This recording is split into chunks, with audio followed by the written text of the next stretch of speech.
It's finally fall time, and you know what that means. It's molting season. If your chickens haven't already started to shed their feathers, they're going to start very soon. Most chickens will molt their feathers in the fall, and it's their way of preparing themselves and growing new feathers in time for winter. Today I'm going to make a quick and simple video to help guide you through your chicken's molting season and make it a little bit easier on them. We'll go over some tips to help keep them comfortable and to potentially speed up the process and provide you with some more information so that way it's less stressful for you as well, because there's a lot of new chicken owners out there, and when chickens molt, they can look a little rough. So hopefully this will help put your mind at ease and help you learn how to manage them. Alright, so let's get into it. Most chickens will start to molt once they reach the age of about 18 months. They're not going to do that any younger. And it's going to be something that they do every season. It's completely natural. All living things shed. We shed skin, we shed hair. It's basically the same with them, except they do it a little bit differently. And this is why they can look so rough and why it can seem like it's taking so long.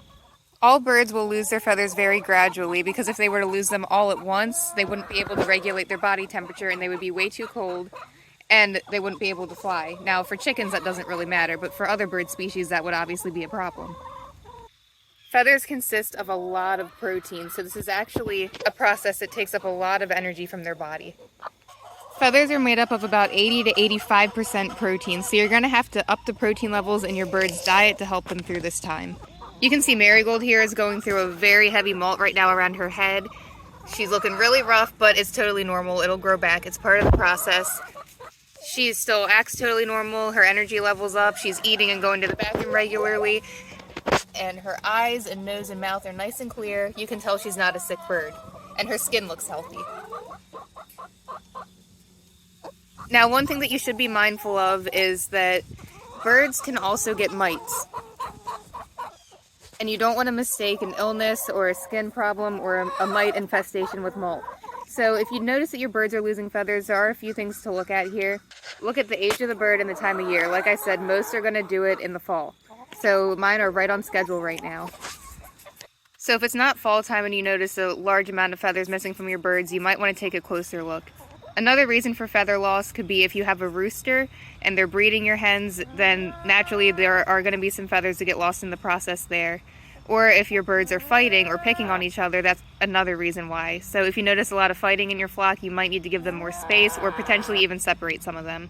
Now, with that being said, keep in mind that these are social animals and they're not meant to live alone. So if there's fighting to the point where you have to make a separation, make sure that all the birds still have some sort of companionship. You don't want one that's totally in isolation, because that wouldn't be mentally healthy and that would eventually affect them physically as well. And then another reason for feather loss is mites, like I said. So if your bird has mites, you'll likely be able to see it on their skin or in their feathers. You'll see them itching a lot, you'll see them really uncomfortable. They'll constantly be preening and grooming themselves. Their legs and their skin might look scaly or split open.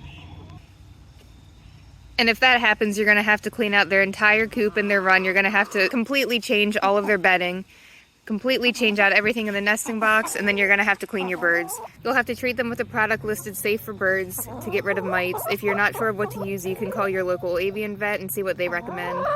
And if you've seen any of my other videos, you've probably heard me say this before, but prevention is key in my opinion. So to prevent a mite problem from the start, I recommend putting diatomaceous earth in your run. You can put this where they take their dust baths, you can mix it into their bedding, inside of their coop. It's 100% natural, it's totally safe, which is nice because then there's no withdrawal period with the eggs, because certain products that you use on your birds, if it's a medication or a dewormer or something for bugs, a lot of them do have withdrawal periods where you should not eat the eggs until it's completely cleared out of your bird's systems, because you don't want to get that into yourself when you eat the eggs. So make sure you're always reading the labels on all the products before you use them. You can even mix diatomaceous earth into their feed as a natural dewormer. Fortunately for me, I've never run into this issue because I've used preventative methods from day one and it's worked out really well. And then there's also the obvious one, just make sure you keep your coop and your run clean regularly. Like any animal that lives outside, you should also deworm them regularly. So here's a look at some other dewormers besides the natural one that I just talked about.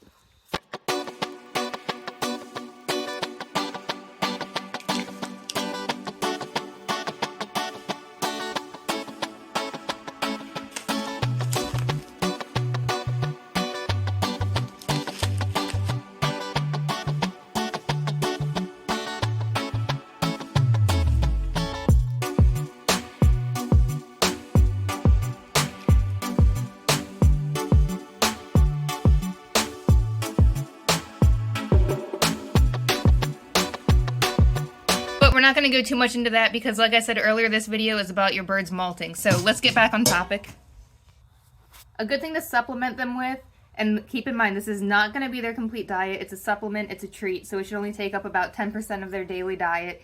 But you can get some scratch grains, you can buy them, or you can make it yourself, which is what I prefer. This blend consists of wheat, whole oats, barley, black oil sunflower seeds, flax seeds, dried mealworms, and whole kernel corn. There's also some safflower seeds mixed in as well. The corn and the grains are really good because they're a nice source of carbohydrates, which is going to help give your birds energy, which is especially good on cool nights like this. It's starting to get cold now, so their bodies have to work a little bit harder to keep themselves warm at night. And plus they're molting. They have bald patches. They're going to be more cold than usual. And it takes energy to grow these feathers back. So the carbohydrates are good, and then the oats have all sorts of antioxidants, vitamins, and minerals. Just like they're good for us, they're good for your birds as a treat. And then the flax seeds are really, really rich in the omega-3 fatty acids. They're really good for your bird's heart. They're good for their feathers. They're good for their skin. So that's going to help when they're growing back their feathers, make them look nice and pretty and shiny. And black oil sunflower seeds are actually one of the best sources of protein. And they have really good, healthy, fatty oils in them, which are also going to help them grow back nice, pretty, healthy feathers. And like I said, the protein levels in these are higher than you would think. Let's take another look at that.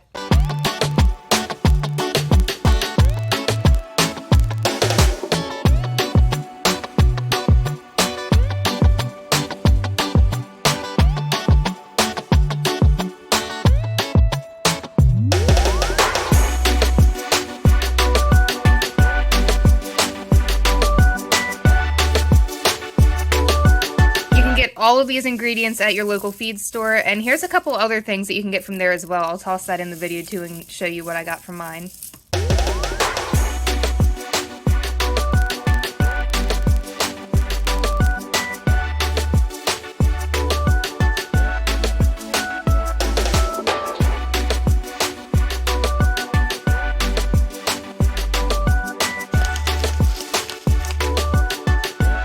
And this one's going to sound obvious, so I'm sure you guys already know, but dried mealworms or larvae are also a fantastic source of protein as well.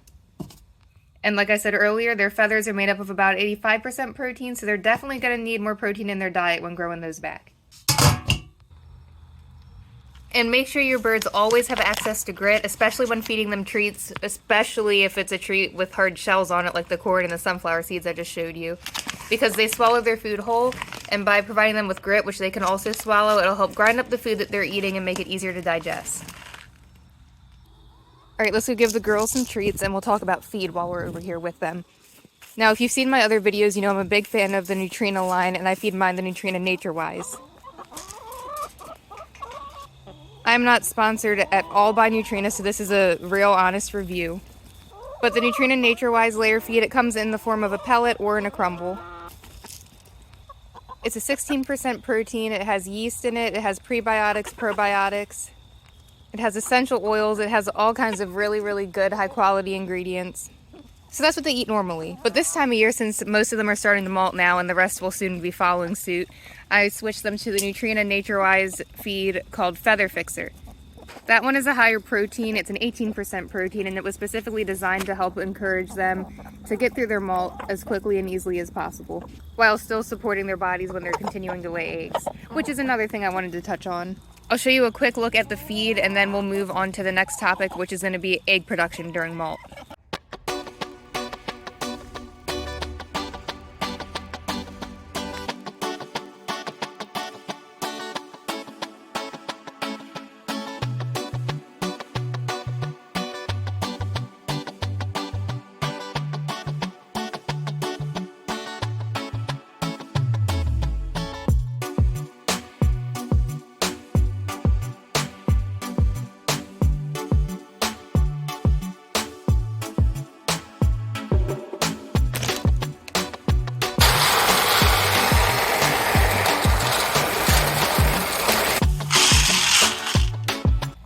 Molting can take anywhere from 8 to up to 16 weeks to be completed.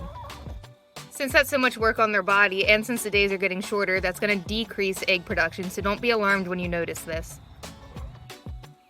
You can see that Meringue here laid another one of her famous purple eggs. And so far today, out of all these chickens, that's the only egg I got. And Meringue is a new one, so she hasn't started molting yet, which is why she's still producing. She just recently started laying eggs a couple weeks ago. So a lot of chicken owners last year panicked because winter hit and their chickens weren't laying as many eggs as they used to. That's totally normal because, like I said, molting takes a lot of energy out of their bodies, so while their body focuses on regrowing the feathers, it's not going to focus so much onto laying the eggs. Now, they will still occasionally lay, but it's not going to be at their peak production. And if it's an older bird, they may take a break altogether, which again is totally normal.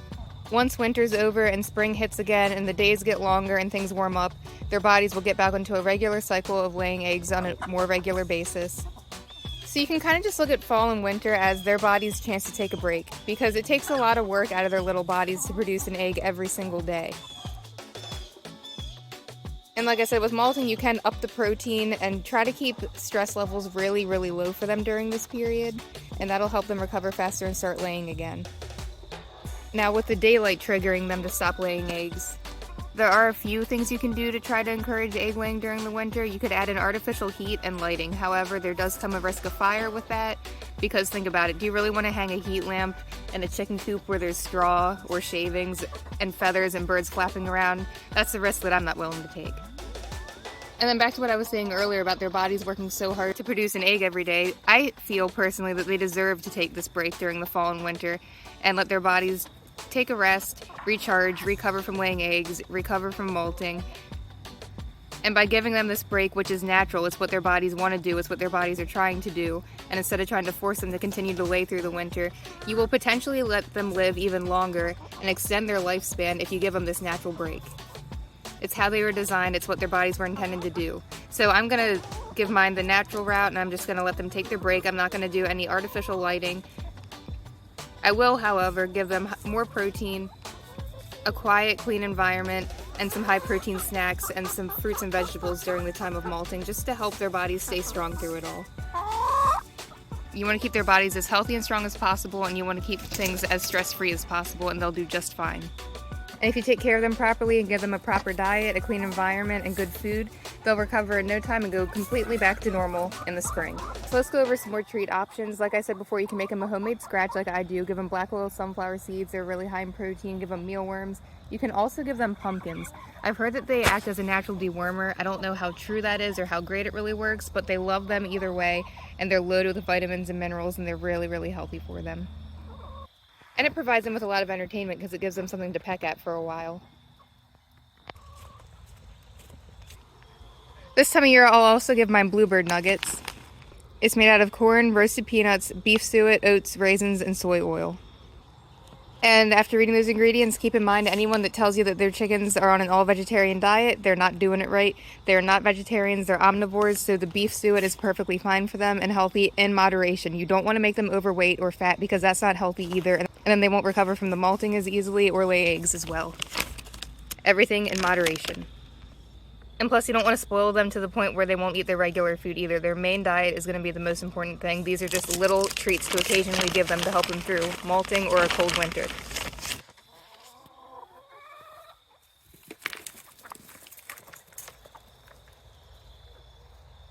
I don't free range my birds because there's just way too many predators and I don't want to risk any of them getting eaten. But if you do free range your birds, treats are also a great way to tame them and have them learn to come back to you when you're ready to put them in at night.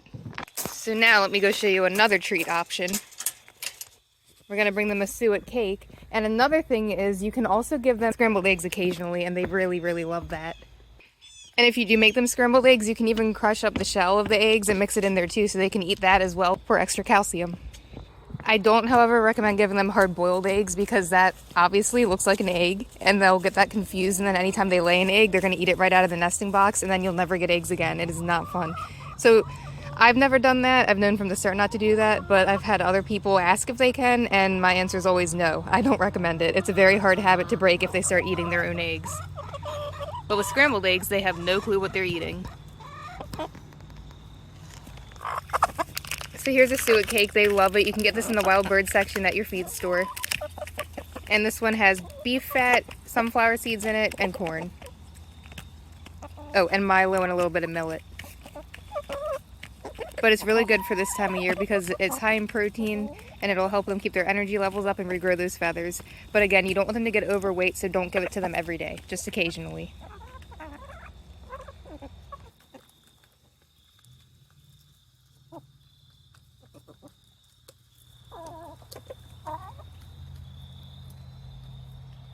So like I was saying earlier, birds are social creatures and they should always be kept in groups. They should never live alone. So this time of year when it's cold, it's good that they're social creatures because they'll huddle together at night and help keep each other warm, which is very helpful when they're losing feathers like they are now. Make sure they have a nice, safe, warm, draft-free coop to go into at night. But keep in mind that birds have very fragile respiratory systems, so you still need ventilation. You can provide extra bedding this time of year and during their molt to help keep them warm, and just make sure you keep it clean, change it out regularly. Here's some straw. Straw is what I use in their nest box, and then I use sand for the bedding on the flooring. And I do have a video all about that in my chicken hack guide, so make sure you check that out. It's a really, really simple method, a great way to save money, an easy way to clean, and the chickens are perfectly happy with it. But yeah, I make the straw extra thick in their nest boxes this time of year, and they really seem to appreciate that. Especially the silkies, because the silkies always sleep in the nest boxes no matter what, and this really helps keep them warm. So yeah, just keep their environment clean, make sure they always have access to food and to fresh, clean drinking water. Check on them every single day to make sure they're all acting normal and look bright and alert and healthy. Birds will hide illnesses, so make sure you keep a close eye on them. Always make sure you provide them with a place to take a dust bath so they can keep bugs and other parasites off of their feathers, and make sure you deworm them regularly. So I hope this quick little video helped you out. I hope it answered some questions and gave you some insight onto how chickens molt and a few extra care tips to help get them through this time. Just remember that it's perfectly normal. Just up the protein, give them a clean, warm environment to live in, and lower the stress levels. Keep things nice and simple and quiet for them, and they'll do just fine. Make sure you check out the other chicken videos on my channel and subscribe so you don't miss any of the new ones that are coming out.